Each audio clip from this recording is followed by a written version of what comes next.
Hello, welcome to One-on-One. I'm your host, Greg Walker. Hopefully you tuned in last week, show number 1. Today, show number 2, our guest is back. Pastor Jerry Jerkins joins us once again. We had a lot of fun last week, found out more about him, the man, the person, and I'm going to have a lot of fun with him this week with some questions I'm going to ask him that maybe he's never been asked before.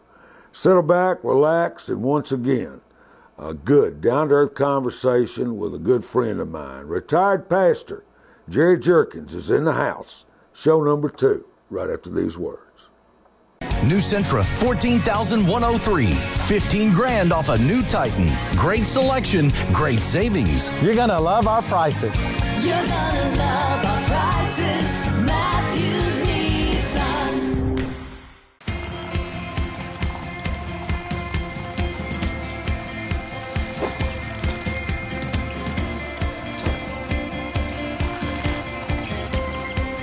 The Leaf Chronicle is now available on every device you carry or don't carry. All things Clarksville in all media 24/7. Subscribe now for full access.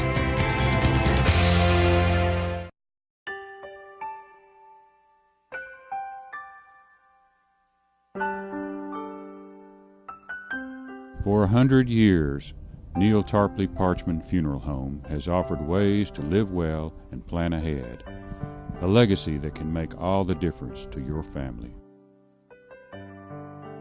Neil Tarpley Parchman, people who care, a name you can trust.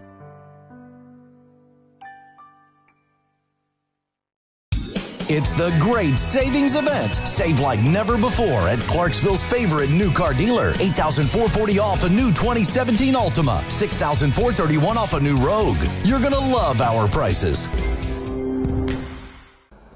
Welcome to our show. This is show number 2 with Pastor Jerry Jerkins. He joined us last week. We certainly found out last week he pastored 40 years.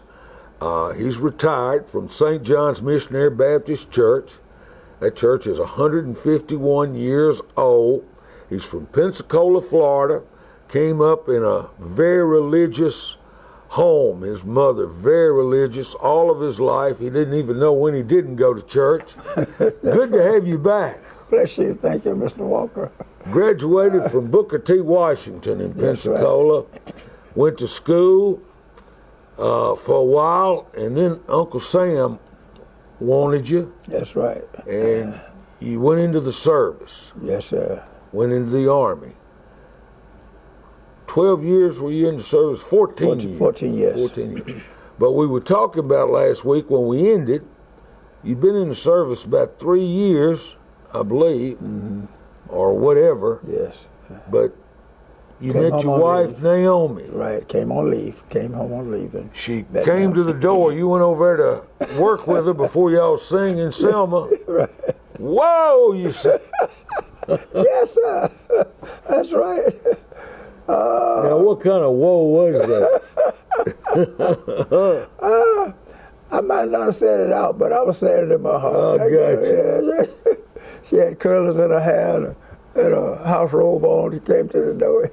And we had to, I think there was a church nearby, and she said we could practice over there at the church across the street from her. I think that's what we did. And we got a couple of songs together. And then, of course, when we went to Selma and another place we stopped, we had two places on that trip that weekend. And on the way back, well, I used to sing. When I sing, I'd sing, I start feeling, I sing with my eyes closed. I get into a song. I would start singing, my eyes would be closed, and we were in a school auditorium. And I remember. You didn't fall off stage, well, did you? I did not, but I was standing. I didn't realize I was that close to the edge of the stage. And I had my eyes closed. I was singing, I think one of those old hymns, Dead Pastor Gone, one of the old hymns. Which I love. And I felt people holding me, pulling me back, and somebody pulling on my leg. And I didn't know what was going on. Those old sisters, they were shouting and throwing pocketbooks and, and hats. And Deacon Green, when we got around there, he said, Jenkins, boy, don't you do that no more. Don't you close your eyes. These women will hurt you. And so Naomi, on the way back, I said, Deacon Green, would it be all right if Miss Donald ride in our car? He said, no, I think Miss Donald need to ride with us. I said, okay. And so I went back, and then we start writing, and corresponding, and that's the way it happened. And so the love grew from there. Yes, sir. And now y'all been married, what, 59 years? 59 years. This past February 9th, 59 years. When have you had to put up with more, or she had to put up with more in those 59 years? Oh, no. I said, I'm just kidding with you. It's give and take, isn't it? It is. I tell marriage is like that. It's like that. If somebody said 50-50, I think it's 100% on everybody's part. Right. But you came to Clarksville, we talked about last week, and really, the Fort Campbell, you didn't know anything about Clarksville, did you? Nothing at all, sir. And then they surprised you when Joe Roberts and the folks at St. John's Missionary Baptist Church said, we want you to be our preacher. That's right. And you were there for 40 years. You said, I'll be here 3 or 4. That's right. That's why I told the pastor, the deacons, I told them, I don't know much about this, but I'm willing to learn. I study a lot. And said, I'm going back to school, so I still want to go home, back to Pensacola. 40 years later, well, beyond that, now I'm still in the city. You're still here. Still here, yes, and we've been glad to have you now. Got something coming up, and they're going to make, down on the corner of 7th and Main, aren't they going to make, of course, the missionary, St. John's Missionary Baptist Church is no longer there, but they're going to give you a historical plaque down there? That's right, sir. What happened is that after the 150-year celebration, we have a brother by the name of 150 years. Yes. What's his brother's name? He is I can't think his name right now, but he has been responsible for 3 or 4 of these markers. Right. Historical markers. Birch School. What's the name? Jackie Collins. Jackie Collins. And so when they did the one for Bert Cobb on Franklin Street, I was there. And when it was over, after they had pulled everything off and unveiled it, and he was going back in the building, I called him over to the side. I said, come on. I said, Brother Cobb, he's a member, former member of St. John. Uh-huh. I said, is it possible is St. John old enough to have a marker? He said, yeah. I said, would you work with us on that? He said, yes, okay. And so one day he called me. He said, all right, Pastor. He said, I'm free now. I got some time to work with you. You still want that marker? I said, yes. And so from that point, he started working with us, with our group, the foundation, St. John Historic Foundation.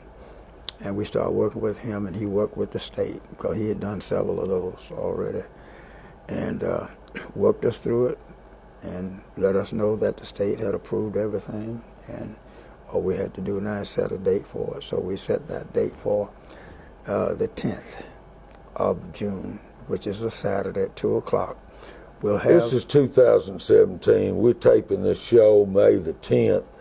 We hate to date them because we may play this show back, but that was still, even if this show's played in 2 years, that happened on June the 10th, 2017. That's right, sir. And of course, we're looking forward to having a great crowd of people there, because St. John was one of the, under W. and Daniel, who was here. You heard that name, I think. Daniel. 151 years, I have to think it has to be, if not the oldest, one of the oldest churches in this whole area. It may be. There's a question mark about that. I have no idea. St. Peter's AME Church may be the oldest African American church, but You know, I didn't realize, you told me, folks, did you realize there's 80 African American churches in Montgomery County? 80. that's right. And and you know, churches, new churches are coming up all the time, so there'll probably be more.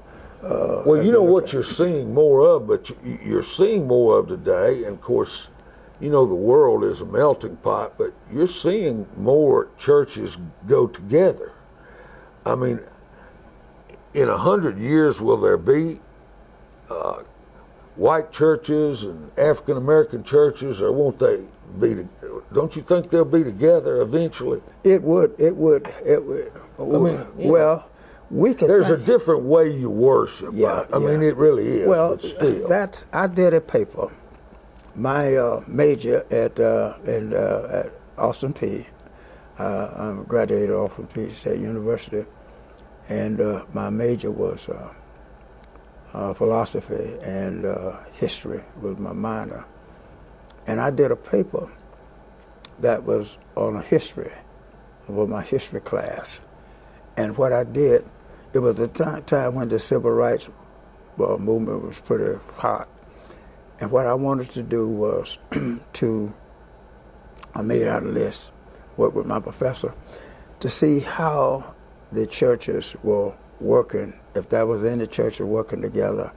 And particularly, I wanted to ask the students at the school, what church you belong to, what was the size of your church. And so I didn't use any name. I just used the size of the church. You want the data. The data. And I would ask, I had questions like, if I asked a white student or a black student the same question, if you had how would you accept a white preacher to come to your church as a black congregation? What would your answer be? And I asked the other students the same kind of question. I would ask the pastors. I tell them, I said, you will not be identified. I just want you to, if you would answer that for me. And I've named the churches. It's a small congregation, and I have a certain figure for the medium or large size, and the denomination. That's the way I identified the church. And I still got that. Really? That document. I got an A on that because it was typed out. But I was trying to find out just what was happening. I was surprised to find, and my professor told me what he thought was happening, to find black students who did not want to be bothered with white congregations. I was surprised that they had that attitude like that. I was not so surprised to find that that was white. One pastor told me that this was a large Baptist church. He told me, well, I tell you what, I tried to do that. He said, I had a special day, a race relations Sunday that we have at part of the church calendar. And I invited this doctor from Vanderbilt, black doctor, to be our guest preacher. But I didn't tell my congregation that he was black. I just had his name and had part of his history of what he, And when he walked in that morning and they found out who he was, half of the congregation left. He says, But he was black. He was black. He said, and he was surprised. Why did they leave? They left because he was black. And you mean this congregation was white? This congregation was white. Oh, okay. Okay. And he says the pastor was very surprised that, I think, I'm going to give you a copy of that. It's interesting reading. I'd You're love back to. there. Yeah, I'd love to. And I asked my professor, I said, why? I'm surprised that the black students say they don't want to be in the white. They don't want to go to a white church. They don't want no white preacher coming to that church. I was surprised at that. He said, well, this is a time when all this stuff about black is beautiful and all of that other stuff is going on, and said that's in their mind. But that's the kind of data that I was working on at that time, and that brought that out. But I would hope that it would come to a time where you would find people can freely walk into a church and be accepted. And I think it's coming to church. If you can't accept someone in the house of the Lord, where are you going to accept them? That is absolutely true. That's true. But but Yeah. I Red think, and yellow, black and white, they're all precious in His sight. I think what's happening, you see it, a lot of the non-denominational churches, you're seeing all types. Red, yellow, black, and white. Yeah. They're all there. Mm-hmm. I think there's a measure now where the merger is is better than it has been in some years in the past. I think that as we grow together, because the way we are together now, that is not making a difference. But one of the black students said to me, I like the way we worship different. We have a different kind of worship. But now, when you look at the churches, in some ways that's true in some congregations. It's no doubt. Yeah. Well, I mean, all you got to do is look at. I see them on the computer. I watch some black, what you call African American churches. I watch some of this singing and the choirs. It's different, but still, I like it. You know, since we're talking about churches, one of the problems that I have with our church, as African American churches, is that we have lost a lot. When I talk about those old hymns, we don't sing now. In many of our churches, our big churches, we do not sing. Go back, pick up those old hymns. We'll throw them aside. We look for the number one hit gospel song that's on the radio. Ought to be 2 old hymns every service at least. Got to have them. I'm just one of those old fellas like that. Me too. Yeah. Jerry Jerkins, show number 2, segment 2, right after this.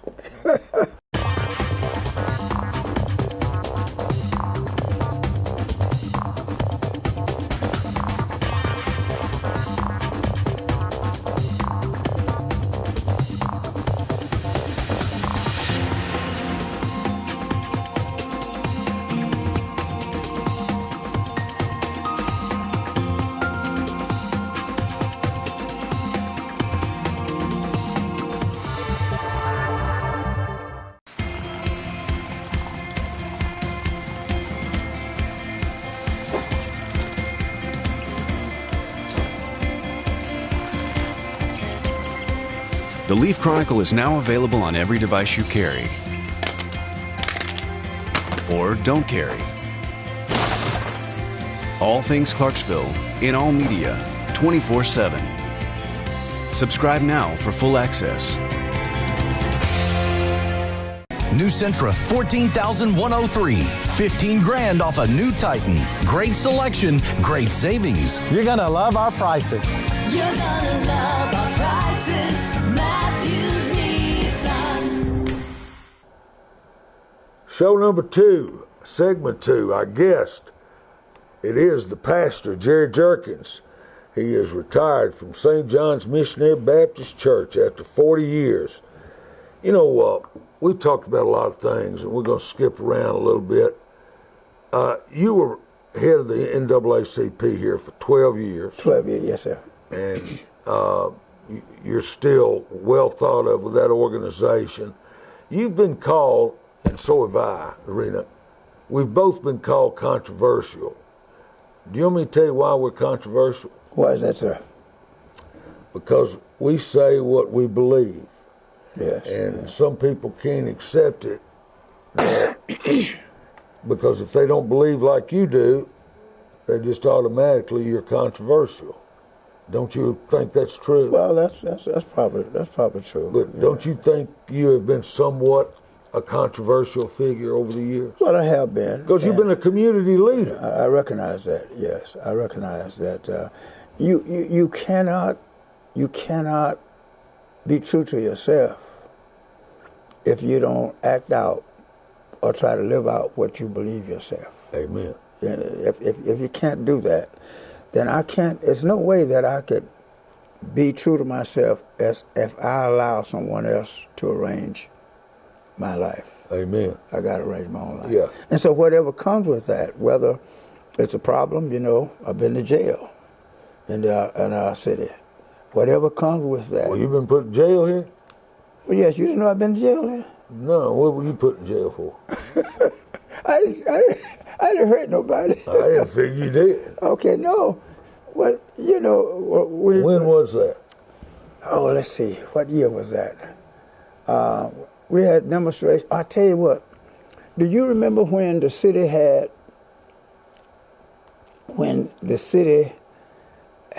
the we had two things going on. We had the water. We were trying to get someone for where they clean up the water down there, and it was a degree.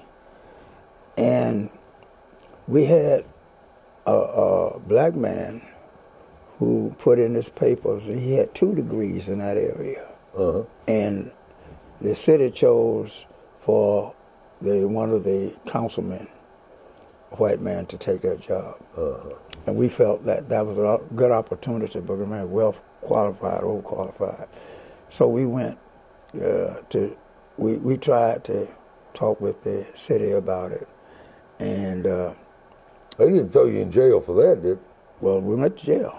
Yeah. What happened? No. Well, they had a right to do that because we took over the mayor's office. Oh. The mayor. Well, we went to see the mayor. What happened? We had asked the city council if they would have a meeting with us, that we could meet with the council and discuss this. They refused. Naomi, when was this? His wife, Naomi's here, and his daughter, I'm sorry, Jennifer. I don't remember what year that was in.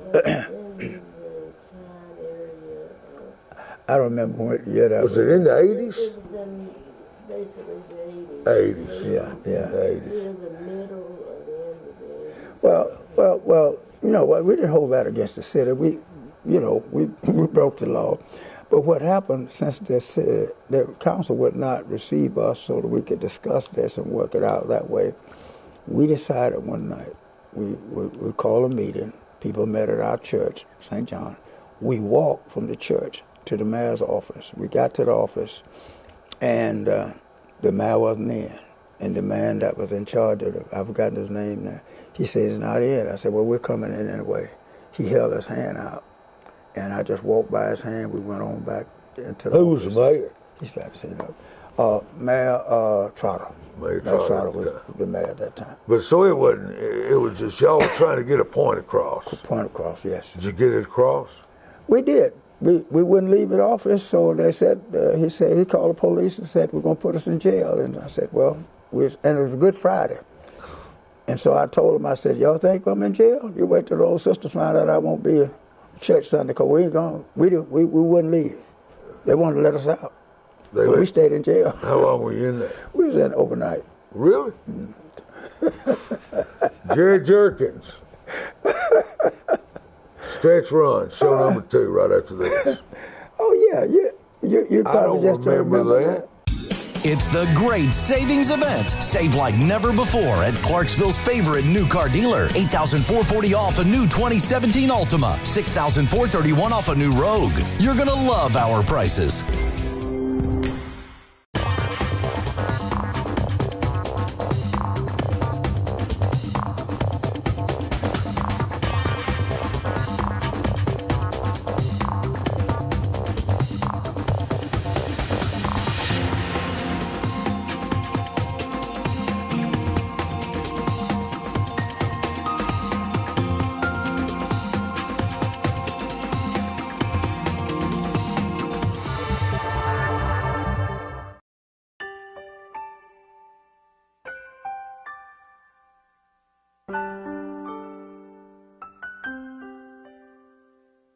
For 100 years, Neil Tarpley Parchman Funeral Home has celebrated legacies with services as unique as each life.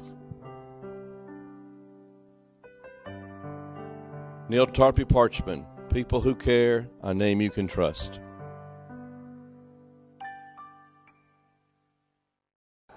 We only got 3.5 minutes left. I want you to know it's been a lot of fun having you Yes, on. you're all right, sir. I've enjoyed being with you this morning. You're not controversial, neither am I. Okay. We're just who we are. Oh, yes, that's all. Take we us do. as we are, right? That's right. We have to do that. Yeah. What's the best advice you've ever received? Well, someone suggested that it might be my wife.